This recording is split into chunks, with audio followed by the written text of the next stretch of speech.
રાજ્યમાં ચોમાસા પહેલા સરકાર એલર્ટ બની ઉર્જા મંત્રી ઋષિકેશ પટેલે ઉર્જા કંપનીને સૂચના આપી છે। ચોમાસા પહેલા જરૂરી કામ પૂર્ણ કરવા માટેની સૂચના અપાઈ।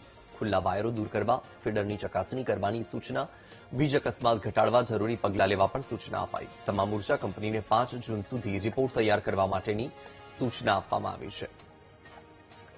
આ મુદ્દે વધુ માહિતી આપી રહ્યા છે સંવાદદાતા મેહુલ દેસાઈ। મેહુલ, ઉર્જા મંત્રી ઋષિકેશ પટેલે ઉર્જા કંપનીને જે સૂચના આપી છે તેને લઈને શું માહિતી? બિલકુલથી વસ્તુ વાત કરવામાં આવે, ઉર્જા મંત્રી ઋષિકેશ પટેલે ચોમાસાની જે સિઝન શરૂ થાય છે તે પહેલા તમામ ઉર્જા કંપનીઓને સૂચના આપી છે। ખાસ જે ચોમાસા દરમિયાન વીજ કરંટના ઘટનાઓ બનતી હોય છે તેને લઈને ક્યાંક જે ખુલ્લા વાયરો છે તેની ચકાસણી કરવા માટે ફીડર જે છે તેનો સૌથી મોટો પ્રશ્ન ચોમાસા દરમિયાન આવતો હોય છે, તો ફીડરની ચકાસણી કરવી અને સાથે જરૂરી જે ચોમાસાની અંદર જે પણ જરૂરી માલસામાન હોય છે તે કંપનીઓ પાસે પૂરેલો છે કે નહીં તેની ચકાસણી કરવા માટે પણ સૂચના આપી છે। એક સેફ્ટી ઓડિટ કરવાની સૂચના પણ ઉર્જા મંત્રી ઋષિકેશ પટેલે તમામ કંપનીઓને આપી છે। આ તમામ કામગીરીના સંદર્ભમાં એક ખાસ રિપોર્ટ જે છે તે તૈયાર કરવા માટેની સૂચના આપી 5 જૂન સુધી સબમિટ કરવા જે છે તે કહેવામાં આવ્યું છે। જી, માહિતી બદલ આભાર મેહુલ।